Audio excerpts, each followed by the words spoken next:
This is the plaintiff, Genesis Escobar. She says she loaned the defendant, her former friend, money. And now that they've had a falling out, he refuses to pay her back. She's not about to allow this guy to get away with stealing from her like that, and is suing him here and now for the $750 she loaned him.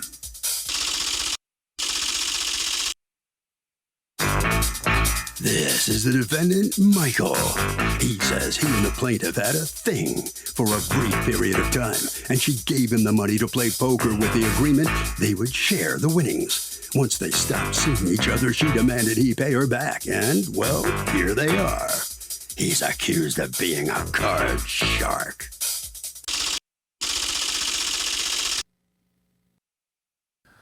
All parties, please raise your right hands. Welcome back to the People's Court. Next case in the docket. The plaintiff says that she is trying to get the defendant to pay her back money that she's owed, but because they had a falling out, he's not doing it. Now, the defendant says they dated briefly, and she gave him the money to play poker, and they agreed that they would split the winnings if he won. It's the case of you played poker because you're a joker. Thank you, Douglas. You're welcome. Okay, Ms. Escobar, you are suing your former what? Friend? Boyfriend? It was a little, he was a friend, and yes, we messed around, but nothing serious. Okay, so former... a fling. Okay, fling, whatever you want to... Okay. You're suing him for $750 that you fronted him that you say were loans. And according to you, those were business propositions. We'll talk to you in a moment. Michael, let me hear from Ms. Escobar. Hi, Your Honor. So they weren't necessarily business propositions. He was asking them as favors. It wasn't $750 all at once. It was like in increments. So it was started from the first day he asked me, from what I recall, was September 20th. Up until around October 1st, if I recall from my memory. I sent the evidence and stuff. Okay. So, but you, every time that you gave him money, it was through a Cash App, right? So we know the actual dates of how you did it. Yes, Your Honor. Okay. Now, what was the idea when you were giving him money? How long had you known him? So, Your Honor, I didn't honestly know him for long. I know him for like a few months. Okay. By the time when he first started asking me for favors, I must have known him around 3 months. What do you mean by favors? What do you mean? Because it wasn't any business proposition. The first time he asked me for money is because his brother owed him something. And then the next time it was because he needed to pay off a car note. And then the other time he asked me to for him $200 because he wanted to like do some little weird thing with some card or whatever poker thing he was into. I don't know. I don't care. Okay, so but hold on a second. Wait a minute. What poker thing is he in? So it was some, I don't know, like he knows more about that. He could explain it to you. All he said that he needed me to for him $200 and that he was going to give it back to me. So I asked him, oh, so what happened with my $200? He said that, it was nowhere to be found, that it was gone, and that he was going to pay me back when his job paid him again. So I said, okay, no problem. Is he a professional gambler, or he's just a guy who likes to gamble and is not good at it because he's constantly hitting up his woman for money? To be honest, Your Honor, I had no idea he was into gambling until he told me that he played poker, but not that he was into gambling. I didn't know he was a gambler. I thought he would just play poker recreationally. Ooh. Okay, so why would he need money for poker recreationally? He never asked me per se that he needed money for poker. That's not the reasons he gave me through text. The things, like I said, the $350 was for the car note. The 50 or something was because his brother owed him. His brother ended up giving him half of it, so he asked me because he sent him 50. Then how long did you guys casually date? So basically from July to like the first week of October. And then what happened? We got into a falling out. I just didn't like the way he was acting. I felt like he was acting weird. So me personally, I have a very strong personality. If I don't like something, I'm going to express it. So I was very, very expressive with him about how I felt. So in the end, we both didn't see eye to eye and just let the situation go. Okay. And then is that the first time you started saying, hey, pay back the money? I was already saying that. But the last time is there any evidence by text that you have been saying it? Yes, Your Honor. I have the text messages. I was already over it because this was like the third, fourth time he had asked me for money. But since I felt bad and I know I had it, I'm like, fine, I'll give it because that's just how I am. If I have it and you need it, fine. Yeah, but can I ask you a question? He needs it for things like, if he's gambling, he's got disposable income. So why are you, at some point you do realize that he does that. Why, and if you see that he's not paying you back, then at what point does all the money you keep giving this man turn into you trying to buy the love? Like at what point does it start to look like they're gifts and not loans? After the 350, I realized it. I'm like, after the 350 was a straw for me, to be honest. Really? Because you should have realized it before that, Yes. right? Like now you look back and you realize it's kind of goofy, right? Yes. Okay. All right. Yes. Let me hear from you. What happened here? What she's saying is basically true. She did loan me the money or whatever, but I told her that some of it will be a risk. Not the 350, the one for the car note. That's true. That was for my car note. The rest of it was more or less something as far as poker. And I told her if I'm able to flip it, I'll hit you off. I'll give you your money back and some. If not, there's a chance you could lose it. Do you have any proof of anything you're saying? No, I don't All right, have let's any. look at what exactly there is proof of, shall we? Okay. Yes. I was just about to ask you for 100 until I get paid. You're not being nosy, babe. It's all good. If you can't, it's all good. Okay. That's not, hey, I'm going to take your 100 and I'm going to go and flip it. If I win, you get it back. And if you don't, this is a losing business proposition. This is, I was just about to ask you for 100 until I get paid. This is also not a gift. It's until I get paid. It is literally the definition of a loan, that 100. Next. You can send me 50 if you want. My brother gave me 50. I asked him for 100, but all he had was 50. Okay, I sent it.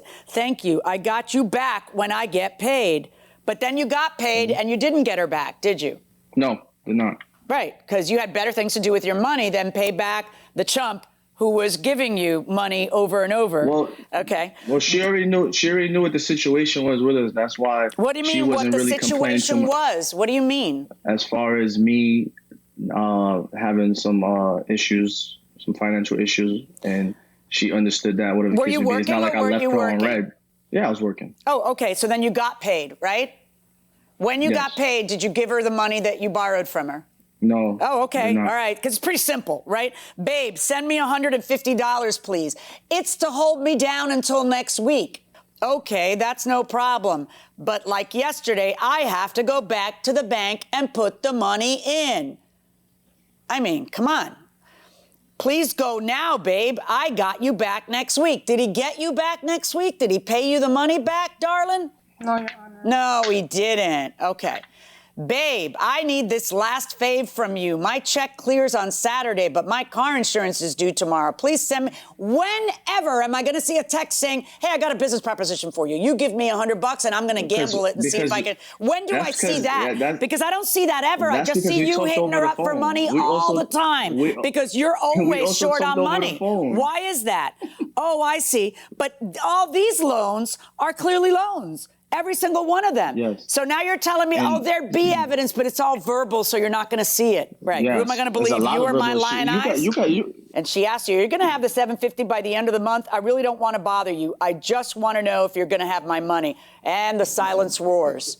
Right? Yeah. So what really happens in October? You stop seeing her, right? Oh,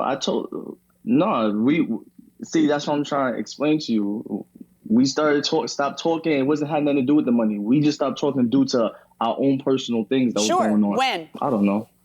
I don't remember. I'm going to guess it's October because there's no more texts after that. She texts you about the money and you ghost. Did he block you or did he just stop answering? Your Honor, he blocked me. All right. So, Mr. Michael, will you explain what your defense is? I don't have a defense. Good.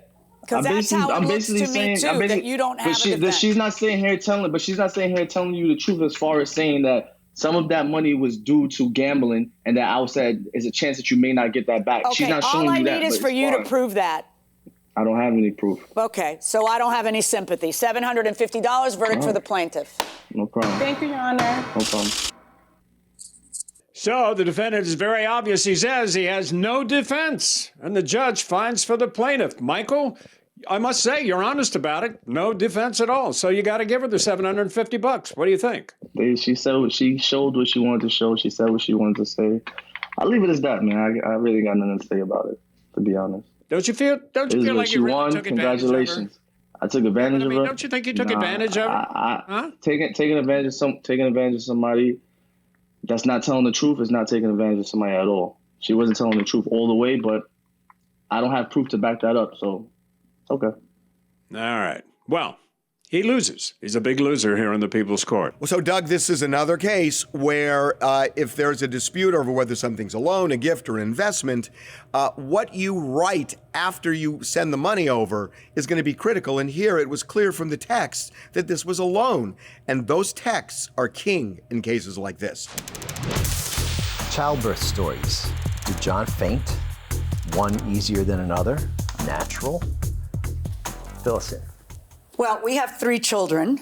The first one, it was April 1st. Our daughter's birthday is April 2nd. Right. And I said, I think it's time. And I was bending over in pain. You said, you're messing with me, right? You're just messing with me because it's April 1st. Yeah, because they have these fake contractions they call Braxton Hicks. Yeah, but I wasn't messing with you because it was April Fool's Day. I was actually having, so you just assumed that this was all fake. And then we went to the hospital. I could barely walk out of the car. I get in there. Right. And then you went to the bathroom to splash water on your face. Yeah, there was like a sink across the room. And I ran over there. Right? And what happened?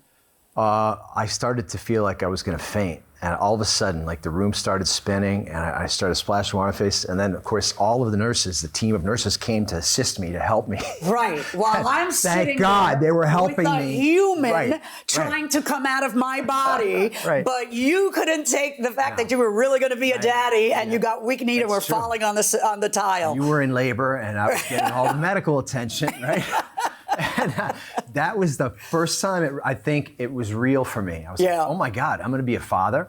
Like all the other stuff was like, yeah, I got to tell you though, having gone through 3 childbirths, I didn't feel a thing. It wasn't that. No, it wasn't that bad for you, was it? No, right? It was like a little stressful for you, but not that bad. Stressful. I did almost faint.